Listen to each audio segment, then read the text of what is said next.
Hello and welcome. You are watching Global Eye and I'm Parikshit Luthra. US President Donald Trump has put a 90-day pause on the sweeping tariffs announced on trading partners last week. The baseline tariff of 10% continues to be in place, but the rest has been suspended till July. However, Trump refused to exempt China and instead hiked the tariffs, instigating an all-out trade war between the two countries. After a lot of back and forth, the Chinese Commerce Ministry said it will not react to any further tariff increases by the US. It said, and I quote, "It will no longer make economic sense and will become a joke in the history of the world economy." End of quote. China's President Xi Jinping held bilateral talks with Spain's Prime Minister Pedro Sanchez and said there are no winners in a trade war. And China is not afraid. This was his first reaction to the US tariffs. Meanwhile, US President Donald Trump called Xi Jinping a good friend and a smart guy as he expressed optimism about striking a trade deal with China. Many countries have reached out to the US to strike new trade deals, and India is one of them. Government sources have told CNBC-TV18 that US Vice President J.D. Vance may soon visit India for trade talks, and Indian officials could visit the US. Sources also say it will be difficult to have a bilateral trade agreement in 90 days, but the form and shape of such a deal could be decided as well. All right, let me go across to Todd Buchholz, who is a former White House official, in fact, the director of economic policy at the White House. Todd, thank you so much for joining us. You've had tremendous experience in working with the White House on economic policy, a regular commentator on US markets as well. Give us a sense that Trump may have paused the tariffs, the reciprocal tariffs, but the 25% tariff on steel, aluminium, autos still remain. The 10% baseline tariff is still in effect. The China tariff has been hiked to 145%. Enough grounds for a recession? Well, we're certainly putting the world economy in a squeeze, in a vice, and the screws are turning and the risks are rising. And one way to see that is through the performance of the bond market. Usually when the prospects of a recession become greater, when it looks like the economy is weakening, interest rates go down. But this week, and this is what really, I think, had shaken the White House and shaken the Oval Office, interest rates started crawling up, which meant world investors were getting very concerned about the stability of the global system and the stability of the US Treasury market. And so we are now at the point where the word stagflation is rising. That is recession plus inflation simultaneously. So that's the risk. That's what President Trump needs to avoid. I believe that's why he imposed on himself this 90-day hiatus to allow for further negotiations. Right. That indeed is an important point. So you said that there is, of course, a risk of recession. There is a risk of heightened inflation as well. Could you give us a sense of the factors that are going to weigh in and weigh on the US markets in the months to come? We've seen a strong impact on Asian markets, European markets, but when it comes to US markets itself, they have been rattled. Many have said there's going to be a further downside. What are some of the pain points that you expect when it comes to job, when it comes to cost of living? Well, look at it this way. We all, well, I shouldn't say we all, thank God most of us survived COVID, right? Many millions died.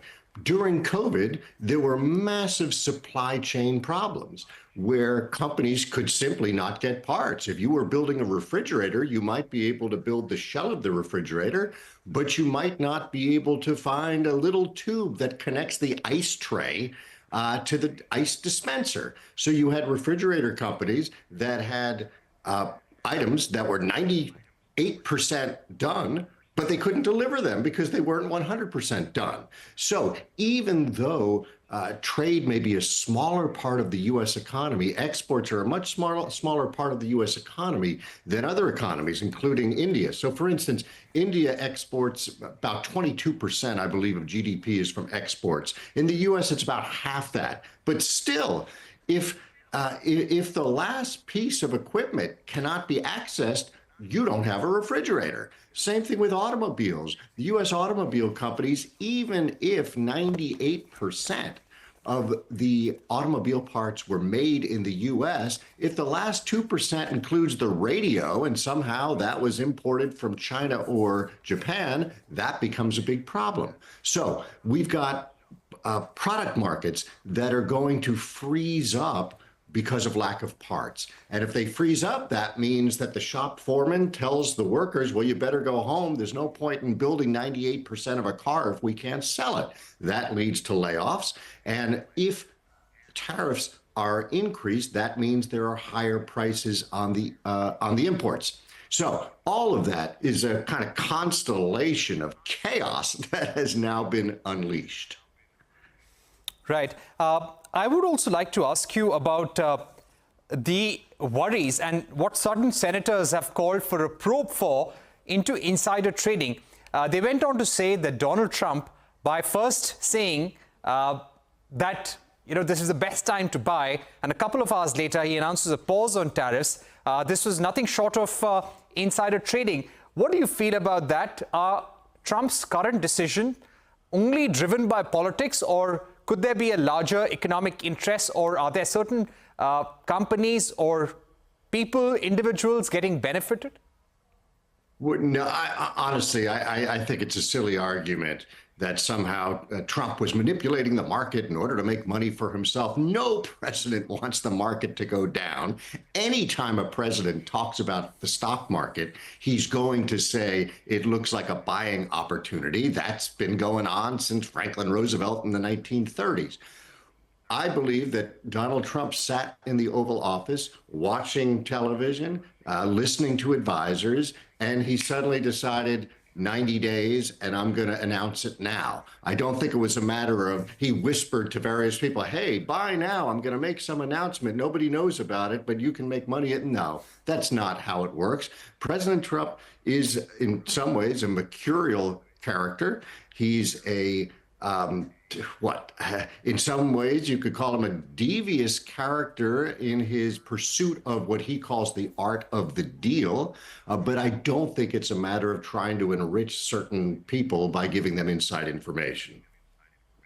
Right. We just heard Larry Fink a short while back on CNBC, and he said that it's painful to say, but the U.S. has become the biggest trade destabilizer. And he also said that there is going to be a worry about, embedded inflation in the months to come. Would you agree with him to some extent? Well, look, ultimately, inflation comes down to what the Federal Reserve does. It comes down to monetary policy. So if Jay Powell, my old buddy from the Treasury Department, if he doesn't provide any more money, then while it is true that the price of imports may go up, there won't be enough money to pay for those and keep other prices where they are. So in other words, the price of imports may go up, but other prices will be forced down. That might mean, for instance, people don't go to restaurants. People conserve or economize on non-imported products. So I think the initial impact of higher tariffs is, yes, prices will be going up. But then what you're going to see is downward pressure on other parts of the economy because there simply won't be enough money in the overall system to pay higher prices for all the imports and pay higher prices for domestic products. Right. I would also like to ask you about the long-term impact of what Donald Trump has done.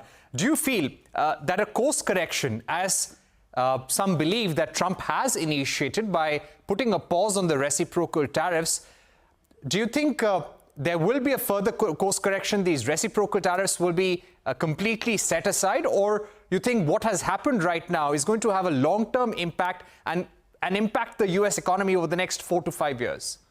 I think President Trump wants to settle down on the chaos, especially, as I said, in the bond market. Here's what your viewers need to remember about Donald Trump.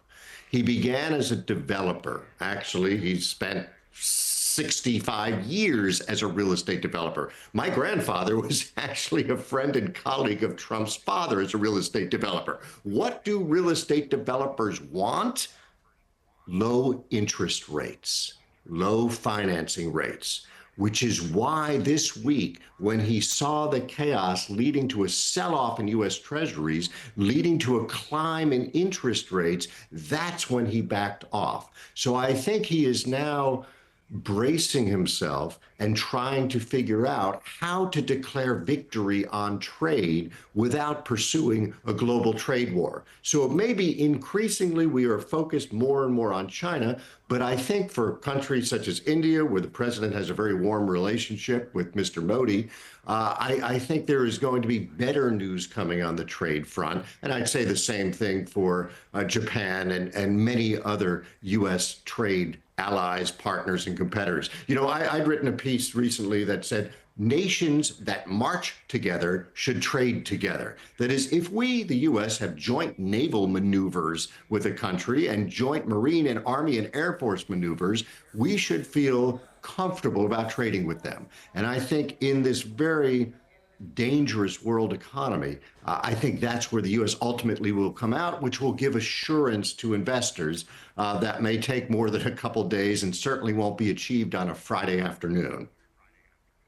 Right. When it comes to relations with China, do you expect the U.S. to try and work out some sort of deal with China? Do you think that kind of a trade agreement would be possible on the kind of terms that Donald Trump may want? I think a trade agreement is very difficult with China right now. You remember in the first Trump administration, President Trump had done a deal with Mr. Xi for the Chinese to buy various agricultural goods and some manufactured goods.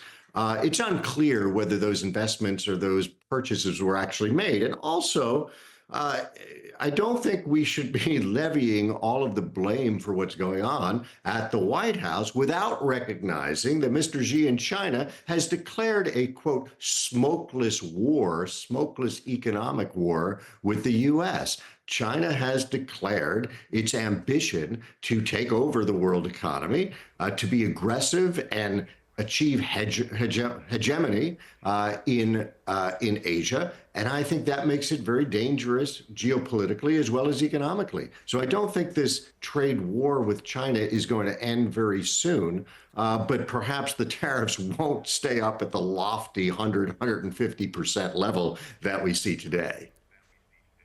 Right. And by when do you expect, as somebody who has worked with the Bush administration, who has worked at the White House closely, when do you expect the dust to really settle? Because I'm sure market observers in India, in the US, and around the world would like to see some certainty returning to the trade patterns. Well, you might have noticed a change in the spokespeople for the White House. Peter Navarro, who had written a book called Death by China and is anti-free trade, was all over the television last week. This week he has been he has retreated. He's no longer in front of the cameras, or at least not to the same extent. Instead, the Treasury Secretary, Scott Bessent, is in front. Scott Bessent is very experienced with Wall Street and the hedge fund community, and very sensitive to price movements and price fluctuations. That means there is now a sense of urgency to calm down the markets and achieve some victories on the trade front, which is why you see Bessent on the phone consulting with the Vietnamese, who immediately want a deal because 87% of their economy depends on exports, with the Japanese, Israelis, and various others with whom the U.S. has a warm relationship. Right. All right, Todd, thank you so much for joining us with that very important view on where we're headed in terms of the market mood, the sentiment around tariffs, and the course correction also that is taking place simultaneously. We're now going to be taking a short break here on Global Eye, but don't go anywhere. We'll be getting a very important interview with Lisa Curtis, who's also been a senior official at the White House, a former CIA official, a State Department official, and she feels that clearly Trump's trade strategy has backfired, and that's why there is a pause. That interview coming up.